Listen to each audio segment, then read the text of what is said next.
Assalamualaikum warahmatullahi wabarakatuh. Marilah kita belajar di pelajaran online materi kelas 12 semester 1 sifat koligatif larutan oleh saya sendiri Hendah Tri Sulyantari. MAN 1 Jembrana 2020-2021. Standar kompetensi menjelaskan sifat-sifat koligatif larutan non-elektrolit dan elektrolit. Kompetensi dasar menjelaskan penurunan tekanan uap, kenaikan titik didih, penurunan titik beku larutan, tekanan osmosis, termasuk sifat koligatif larutan. Indikator menjelaskan arti kemolalan, fraksi mol, serta penggunaannya. Sebelum tahu arti kemolaran dan fraksi mol serta penggunaannya, kita harus tahu penerapan sifat koligatif larutan dalam kehidupan sehari-hari. Penerapan sifat koligatif larutan dalam kehidupan sehari-hari membuat zat anti beku pada radiator mobil, mencairkan salju pada jalan raya, membuat obat tetes mata, membuat es puter. Sifat koligatif larutan adalah sifat larutan yang tidak tergantung pada macamnya zat terlarut, tetapi semata-mata hanya ditentukan oleh banyaknya zat terlarut dalam konsentrasi zat terlarut. Konsentrasi larutan menyatakan banyaknya zat terlarut dalam suatu larutan. Cara menyatakan konsentrasi larutan diantaranya konsentrasi molar, M besar, konsentrasi molal, M kecil, dan fraksi mol X.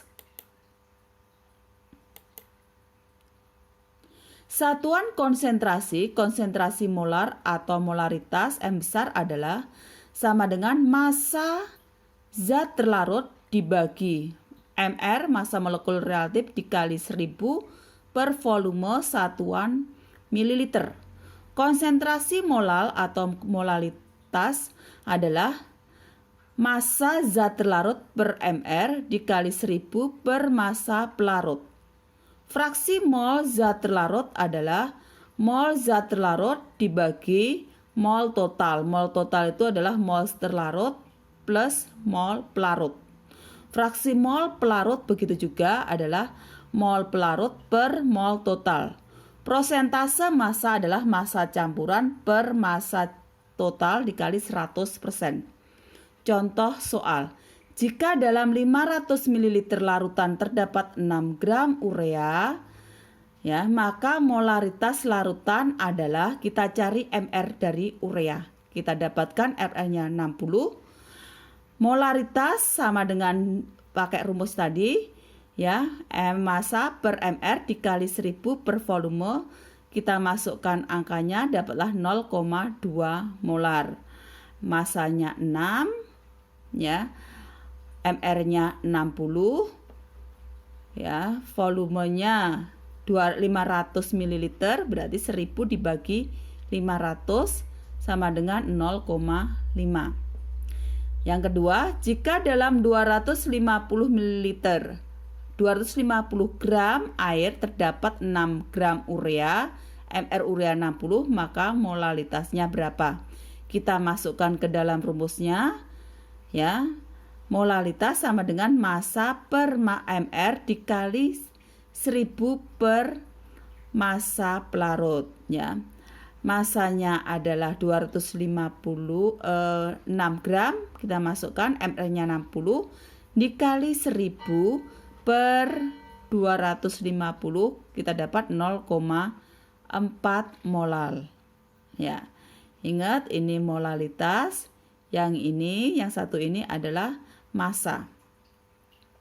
Kita cari yang contoh soal ketiga, fraksi mol dari 2 mol urea yang terdapat dalam 8 mol air.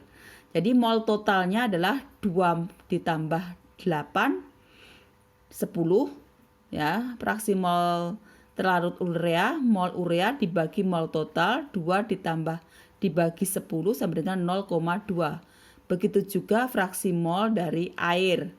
Mol dibagi mol air per mol total sama dengan 8 dibagi 10 sama dengan 0,8. Demikian saja yang bisa kita sampaikan. Terima kasih. Kalau ada salah, mohon dimaafkan. Assalamualaikum warahmatullahi wabarakatuh.